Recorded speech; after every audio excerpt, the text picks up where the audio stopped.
ఆంధ్ర తెలంగాణలో తక్కువ ఫీజులతో high quality results ఇస్తున్న ఏకైక సంస్థ Tirumal IAS institute. Chittoor town లో దొంగల గ్యాంగ్ హల్చల్ చేశారు. సినిమా తరహాలో ఓ ఇంట్లోకి ప్రవేశించిన దుండగులు తుపాకులతో కాల్పులు జరిపారు. ఈ ఘటన ఏపీ వ్యాప్తంగా సంచలనంగా మారింది. చిత్తూరు పట్టణంలోని గాంధీ రోడ్డు ప్రాంతంలోని లక్ష్మీ థియేటర్ సమీపంలో ఉన్న పుష్ప కిట్ వరల్డ్ షాపింగ్ మాల్లో యజమాని ఇంట్లోకి గుర్తు తెలియని వ్యక్తులు చొరబడ్డారు.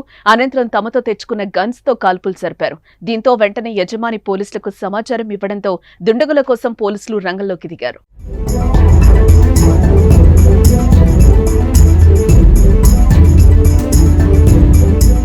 అప్పటి వరకు ప్రశాంతంగా ఉన్న గాంధీ రోడ్డు కాల్పుల మూతతో దద్దరిల్లింది.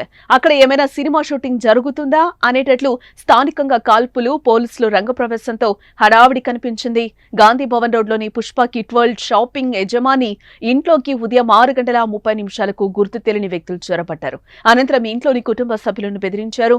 ఆ తర్వాత యజమానిపై దాడి చేశారు. అయితే దీన్ని గమనించిన స్థానికులు పోలీసులకు సమాచారం అందించారు. వెంటనే పోలీసులు ఆపరేషన్ చేపట్టారు. అయితే భవనంపై నుంచి ఓ దొంగ కిందికి దూకాడు. ఈ ఘటనలో దొంగకు తీవ్ర గాయాలు కావడంతో ఆసుపత్రికి తరలించారు. ప్రస్తుతం 5 దొంగలను పోలీసులు అరెస్టు చేశారు. మరో 5 దొంగలు ఇంట్లో నక్కినట్లుగా సమాచారం. దీంతో 5 కోసం ఆ భవనం చుట్టూ పోలీసులు భారీగా మోహరించారు. అయితే ఈ దొంగల ముఠా ఎక్కడి నుంచి వచ్చారు, అసలెవరు అనే కోణంలో అదుపులోకి తీసుకున్న నిందితులను పోలీసులు విచారిస్తున్నట్లుగా తెలుస్తోంది. ఏదేమైనా ఈ ఘటనతో చిత్తూరు టౌన్ ఒక్కసారిగా ఉలిక్కిపాటుకు గురైందని చెప్పుకోవచ్చు. గుచ్చేసినాడు, ఆయన అరిచినాడు. దానిలో కొంతమంది సింగిల్ గా పైన ఎక్కి చూస్తే పనుకున్నాడు. వాళ్ళు ఎక్కిన ఒకరిని పెట్టినా గన్ను ఉంది, వాళ్ళు ఎక్కినాడు. మళ్ళీ నెక్స్ట్ ఇంకో 3 కింద ఉన్నారు. నేను వీటి పైన పోయే లోపల మొత్తం 5 మంది వచ్చి మళ్ళీ వెనకాల వచ్చినారు. దాని లోపల నాకు కత్తి పెట్టేసినాడు.